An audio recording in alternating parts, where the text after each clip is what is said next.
Hello, my dear angling friends. Welcome back to the channel. Today, we're diving deep into what promises to be a fascinating day on the water across Australia, specifically on Monday, November 10th, 2025. If you're looking for an adventure, you've come to the right place. We're going to uncover some surprising opportunities and crucial tips that could make or break your trip based on the very latest data. This day is shaping up to be truly special for many species, with warming waters driving activity despite a touch of rain here and there. So get ready to learn exactly where to cast your line and what bait will bring you the best luck. All right, let's talk about what's biting and how to get them. First up, for my saltwater enthusiasts, we've got snapper. November, my friends, is absolutely prime time for these aggressive fighters, especially in the coastal waters south of Newcastle and around Melbourne's big bays. With water temperatures comfortably sitting around 20 to 21 degrees Celsius in many coastal zones, snapper are actively moving into shallower waters to feed. You'll want to target them around rocky reefs, artificial structures, and even sandy patches adjacent to deeper drop-offs. From my experience, a light to medium spin outfit with a running sinker rig using fresh pilchards, squid, or even cut slimy mackerel works wonders. If you're into lures, slow-jigged soft plastics in natural colors mimicking a wounded baitfish can be incredibly effective when worked close to the bottom. Early mornings and late afternoons will be your golden hours. Next, let's chat about the ever-popular tiki flathead. These ambush predators are still going strong in our estuaries this month. While the really big ones might start moving a bit further upstream as the month progresses, there are plenty of quality fish to be found. Look for them lying in wait on sandy drop-offs tucked into weed beds and along the edges of channels where baitfish are likely to pass. A light spinning rod with a 1/4 to 1/2 ounce jig head rigged with a paddle tail shad or grub-style soft plastic is hard to beat. Slowly hop and retrieve these plastics along the bottom. It's a proven tactic. Hard-bodied lures, especially shallow diving minnows, can also be productive when trolled or cast across shallow flats. They are excellent eating size right now, so get out there. For those who prefer the tranquility of freshwater, the Australian bass is a fantastic target. November is absolutely prime time for these spirited fighters. With inland water temperatures steadily climbing, bass become incredibly active and aggressive feeders. You'll find them in the upper reaches of estuaries, impoundments, and the calmer sections of rivers. Concentrate your efforts around submerged timber, rock bars, and deep eddies. Basically, any structure where they can hide and ambush prey. For gear, a light spin outfit with a 2 to 4 kilogram line is ideal.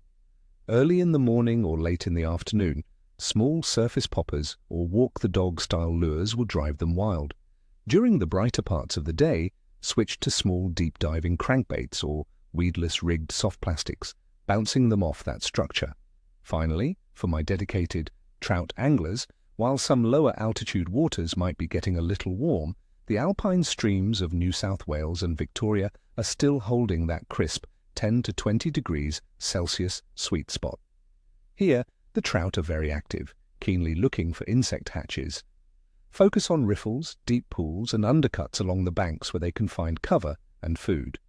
Dry fly opportunities are becoming more common as insect activity increases. If the dries aren't working, don't be afraid to switch to small nymphs or even tiny spin lures. Now let's break down the conditions. For November 10th, 2025, we're looking at air temperatures hovering around 17 degrees Celsius in the morning and noon creeping up to 18 degrees Celsius in the evening and settling back to 17 degrees Celsius overnight. We're also expecting about 2.3 millimeters of light rain throughout the day. While this isn't a downpour, it suggests some cloud cover and potentially a slight drop in atmospheric pressure. Wind speeds average around 18 kilometers per hour for November, meaning some breezy conditions, which can help create a chop on the water, often a good thing for stimulating bites. Regarding water temperature, across Australia, coastal waters like Sydney are sitting comfortably at about 20 to 21 degrees Celsius. Up north, in places like Darwin, It's a tropical 31 degrees Celsius, while down south in Melbourne, it's cooler, around 16 degrees Celsius. This warming trend across most of the continent is invigorating, signaling to many fish species that it's time to feed heavily before the peak of summer truly sets in. This boosts their metabolism and makes them more active. As for the moon phase, on November 10th, 2025, we are 4 days past the full moon, meaning we are in a waning gibbous phase with approximately 60 to 74% illumination and decreasing. Now, many old-timers, including myself, believe that during a waning moon phase, those transitional periods of dawn and dusk become even more crucial. The bright nights of the past few days might have allowed fish to feed for longer, so they might be less active during the middle of the day. Therefore, hitting those early morning and late afternoon windows is key. Considering all these factors, the mild, albeit slightly cooler than average, temperatures, light rain, steady wind, warming water, and the waning gibbous moon, my overall assessment for fishing on November 10th, 2025 is a good to very good bite for many active species. The consistent warmth in the water, despite the cooler air and light rain, combined with increasing biological activity, means fish are generally happy and on the chew. However, the light rain and decreasing moon illumination suggest that being adaptable and focusing on those prime dawn and dusk periods will maximize your success. So, my friends, get your gear ready, check your lines, and tie on those favorite lures. I wish you all the very best of luck. May your lines be tight and your coolers be full. Don't forget to hit that subscribe button, give this video a big thumbs up if you found it helpful, and tell me in the comments below, what are your plans for fishing this November? Have you found any secret spots for snapper or bass? I love hearing your stories.